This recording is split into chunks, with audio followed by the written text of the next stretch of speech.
తులవారికి గనక చూసుకున్నట్లయితే ప్రస్తుతం మీకు కుజుడు రాహువు పంచమ స్థానంలో కలిసి ఉన్నారు. మరియు అదే కుజుడు శనితో కలిసి 6వ స్థానంలో 2 ఏప్రిల్ నుంచి ఒక 45 రోజుల పాటు, అంటే దాదాపుగా మిడిల్ ఆఫ్ ది మే, అంటే దాదాపుగా 17 మే వరకు అక్కడ కలిసి ఉంటారు. మరి దీనివల్ల కలిగేటువంటి ఫలితాలు ఏమిటి, లాభంలో కేతువు, భాగ్యంలో గురువు, వీటి వల్ల కలిగే ఫలితాలు ఏమిటి అనేటువంటి విషయాలు చెప్తుంది నేనైనప్పటికీ చెప్పిస్తుంది సాక్షాత్ లలిత అమ్మవారిగా భావిస్తూ, ఆ లలితాంబిక అమ్మవారి యొక్క అనుగ్రహం మీకు పరిపూర్ణంగా కలగాలని మనస్ఫూర్తిగా కోరుకుంటూ, ప్రధానంగా ఇక్కడ గమనించినట్లయితే ఈ యొక్క కుజరాహువులు ఎవరైతే ఉన్నారో, ఈ కుజుడు రాహు కానివ్వండి, అదేవిధంగా శని కుజులు కానివ్వండి, కాంబినేషన్ ఏదైతే ఉందో పర్టికులర్గా మీరు గమనించినట్లయితే ఈ శని కుజులు పంచమంలో ఉన్నప్పుడు ఈ షేర్ మార్కెట్ అంటుంటారు చూడండి. ఒకసారి మనం షేర్ మార్కెట్లో అగ్రెసివ్ ట్రేడింగ్ అంటూ ఉంటారు. అగ్రెసివ్ ట్రేడింగ్ వైపు తీసుకెళ్తూ ఉంటుంది. అదేవిధంగా ఇన్ని రోజులు మిత్రులు అనుకున్న వాళ్ళు శత్రువులుగా కనిపిస్తూ ఉంటారు. అరే వీడు 2 రోజులు మనం మిత్రుడు అనుకున్నామే, వీడేంటి ఇన్నర్గా లోపల లోపల గుప్తంగా ఉండేటువంటి శత్రువా, బయటికి మాత్రం మిత్రుడుగా నటించాడు కదా అనిపిస్తూ ఉంటుంది. అందులో ప్రధానంగా ఈ కుజరాహులు కలయిక పంచమంలో ఉన్నందుకు ముఖ్యంగా ఈ ఐవీఎఫ్లు, ఐయుఐలు, లేకపోతే సంతానం కోసం చేసే అనేకమైనటువంటి ప్రయత్నాలు ఉంటాయి మెడిసిన్స్ వాడుతూ, లేదా గర్భవతులు ఆల్రెడీ గర్భం దాల్చినటువంటి వారు ఖచ్చితంగా కొంత జాగ్రత్తగా ఉంటూ దుర్గాదేవికి సంబంధించిన రక్షణా స్తోత్రం, లేదా మనకి ఏదైనా సరే కవచం, ఏ దేవత సంబంధించిందైనా, దుర్గా కవచం అనుకోండి, నరసింహస్వామి యొక్క కవచం అనుకోండి, కరావలంబ స్తోత్రం అనుకోండి, నిత్యము పఠించండి. దీనివల్ల ఏమవుతుందంటే ఈ కాంబినేషన్ అక్కడ ఉన్నందుకు పుట్టే వాళ్ళు అగ్రెసివ్గా ఉండాలి, ఎనర్జెటిక్గా ఉండాలి. ఈ దేవత అనుగ్రహం ఎప్పుడైతే మీరు మంత్ర రూపంలో తీసుకుని ఉంటారో పుట్టే వాళ్ళు మరింత స్ట్రాంగెస్ట్ పీపుల్ పుడతారు. అంటే కోప స్వభావం ఉన్న వాళ్ళు, స్ట్రాంగెస్ట్ పీపుల్ ఇద్దరిని ఇచ్చేది కుజుడే. కానీ ఎప్పుడైతే మీరు చేస్తారో ఖచ్చితంగా అక్కడ బాగుంటుంది. అయితే ఈ శని కుజులు 6వ స్థానంలో కలుస్తారు. ఎప్పటి నుంచి? 4th ఏప్రిల్ నుంచి ఒక 45 రోజుల పాటు. మరి ఈ సమయంలో మాత్రం మీకు స్పోర్ట్స్ రంగాల్లో ఉండేటువంటి బాగా కలిసి రావడం, కోర్టు కేసుల పైన గెలవడము, శత్రువుపై జయాన్ని పొందడం, ఇటువంటివన్నీ కూడా ఇస్తాయి ఇక్కడ. ఇక ఈ యొక్క ప్రభావం 9వ స్థానం మీద ఉన్న గురువు మీద కూడా పడుతుంది కాబట్టి తండ్రి గారి ఆరోగ్య విషయంలో లాంగ్ జర్నీస్ వెళ్ళేటప్పుడు కూడా కొంత జాగ్రత్తగా ఉండండి. ఇక మీరు నిత్యము కూడా నవగ్రహాల్లో ముఖ్యంగా శని, కుజ, రాహు గ్రహాల దగ్గర దీపారాధన చేయండి. వీలైతే గురుగ్రహం దగ్గర కూడా దీపారాధన చేయండి. గోవులకి ముఖ్యంగా కందులు, మన క్యారెట్స్, బెల్లము ఇవి ఎక్కువగా తినిపించండి. అన్ని విధాలా మీకు బాగుంటుంది. అయితే ఇదే కాంబినేషన్ మీ పర్సనల్ చార్ట్లో ఉంటే ఏమిటి అనేది తెలుసుకోవాలి. సర్వసాధారణంగా కుజరాహు ఈజ్ అతి కోపము, అగ్రెసివ్ నేచరు, హైపర్గా ఉండేటువంటిది, శక్తివంతంగా ఉండేటువంటి కాంబినేషన్. కుజా శని కూడా అంతే. అంటే ఏమిటి? కర్మకారకుడైనటువంటి శనికి మన ఎనర్జీ కారకుడైనటువంటి కుజుడు కనెక్ట్ అయ్యాడు. సో కర్మ ఈజ్ ఎనర్జెటిక్ కర్మ, అగ్రెసివ్ కర్మ, అగ్రెసివ్ నేచర్ దీన్ని ఇస్తూ ఉంటుంది.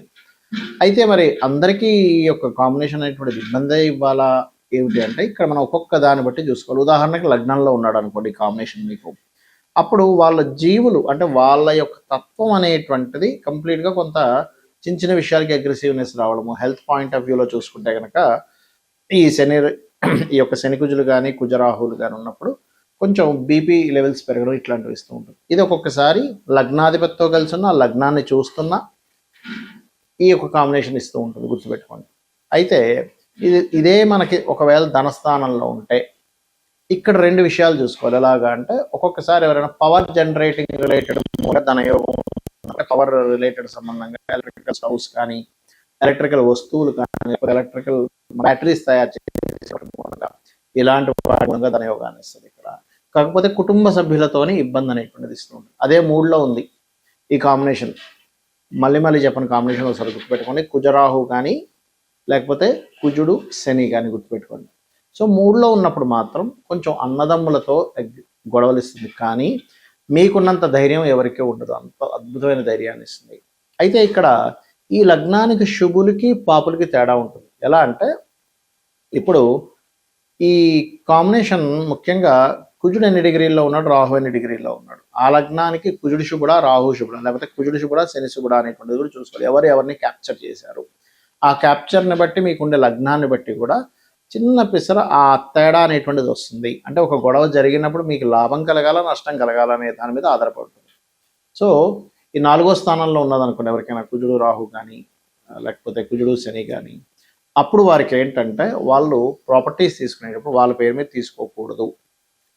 ఇంట్లో జీవిత భాగస్వామి పేరు మీద కానీ సంతానం పేర్ల మీద కానీ తీసుకోవాలి ఎప్పుడైనా సరే.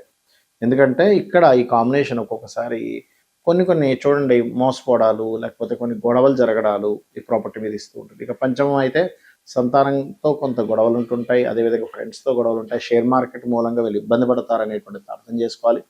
6లో కనుక ఈ కాంబినేషన్ ఉంటే టఫెస్ట్ ఫైట్ అంటే ఏమిటంటే మీరు ఎంత స్ట్రాంగ్గా ఉంటారంటే అసలు అర్థం కాదు అవతలకి, బాబా ఇంత స్ట్రాంగ్ ఏంటారా మనిషి అని. 6th హౌస్ ఈజ్ పరాక్రమ స్థానంగా మరియు శత్రు నాశన స్థానంగా చెప్తారు. అందుకే పాపగ్రహాలు 6లో ఉన్న వాళ్ళతో ఎక్కువ శత్రుత్వాలు పెట్టుకోకూడదని శాస్త్రం. ఇక 7వ స్థానంలో కనుక ఉంటే మాత్రం జీవిత భాగస్వామితో వివాహం అయ్యేటువంటి అంశాలని పార్ట్నర్స్తోని గొడవలు జరుగుతుంటాయి. లగ్నం నుంచి అష్టమంలో ఉన్నప్పుడు తాతగారి ఆస్తి విషయంలో గొడవలు రావడము, తాతగారి ఆస్తి మీరు యాజ్ ఇట్ ఈస్గా తీసుకోకుండా అమ్మేసి ఇంకోటి కొనుక్కోవడం చేస్తూ ఉండాలి. భాగ్యంలో ఉన్నప్పుడు తండ్రి గారికి కాస్త అగ్రెసివ్ నేచర్ ఉండడము, అదేవిధంగా తండ్రి గారికి గమనించుకున్నట్లయితే తనకి కొంచెం బీపీ లెవెల్స్ ఇవి ఉంటే కాస్త జాగ్రత్తగా ఉండాలి. అలాగే లాంగ్ జర్నీస్ చేసేటప్పుడు కొంత జాగ్రత్తగా ఉండాలి. ఇంకోటి కాంబినేషన్ 4లో ఉన్నప్పుడు అష్టమంలో ఉన్నప్పుడు కూడా కొంత యాక్సిడెంట్స్ కూడా ఇస్తుంది. దశమంలో ఉంటే వృత్తిలో రాక్షసుల్లా పనిచేస్తారు. అదేవిధంగా ఏంటంటే అతనంటే బాబోయ్ ఆయన అంటే కెరియర్లో చాలా ఇదండి, లేకపోతే కెరియర్లో ఒక్కోసారి ఏమవుతుంటుంది అంటే కొలీగ్స్తో గొడవలు అవుతూ ఉంటాయి. ఇక లాభంలో ఉంటే అన్ని రకాల లాభాలు ఇస్తాయి 2 పాపగ్రహాలు ఉన్నప్పుడు. వ్యయస్థానంలో ఉన్నప్పుడు మాత్రం విదేశాలకు వెళ్ళి అక్కడ ఇబ్బంది పడడము, లేదా మ్యారిటల్ లైఫ్ కొంత డిస్టర్బెన్సెస్గా ఉండడం ఆఫ్టర్ మ్యారేజ్ తర్వాత జరుగుతూ ఉంటుంది.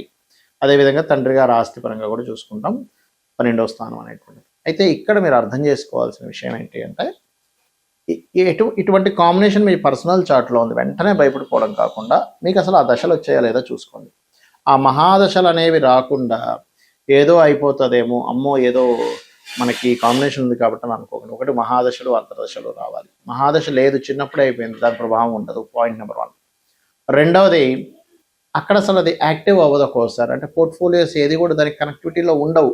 అలాంటప్పుడు కూడా ఏమీ కాదు, గుర్తుపెట్టుకోండి. అదేవిధంగా మీరు అగ్రెసివ్గా ఉంటేనే అది యాక్టివ్ అవుతుంది.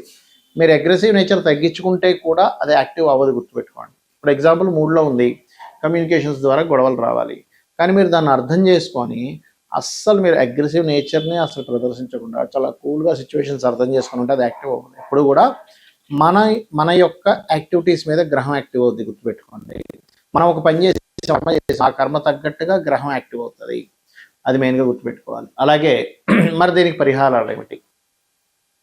కుజరాహువులు కలిసి ఉంటే రావి చెట్టు కిందని ఆ సర్ప ప్రతిష్ఠ చేసిన వాటి దగ్గరికి వెళ్ళి ప్రదక్షిణం చేయడము, ప్రదక్షిణం చేసేటప్పుడు ఒక చెంబులో నీళ్లు తీసుకొని అందులో పసుపు కుంకుమ గంధం వేసి చిటికెడు వేసి కలిపేసి ఆ యొక్క నీటితోనే మీరు ఆ నీటిని పట్టుకొని రావి చెట్టు చుట్టూ ప్రదక్షిణం చేసి వాటి మీద వేయడం. అదేవిధంగా శని కుజులు ఉన్నా కూడా ఈ రెమెడీ చేసుకోవచ్చు. గోవులకి క్యారెట్స్, బెల్లము ఇటువంటి పదార్థాలు తినిపించడము, మరియు వీలైనంత మటుకు శివాభిషేకం ఎక్కువగా చేసుకోవడము, విష్ణు సహస్రనామాలు రెగ్యులర్గా వింటూ ఉండడము, చండీ పారాయణం లాంటివి చేయించుకుంటూ ఉండడం చేస్తూ ఉంటే ఖచ్చితంగా మీకు దీని యొక్క ప్రభావం కంప్లీట్గా పాజిటివ్గా రావడం జరుగుతుంది. శ్రీమాత్రే నమః.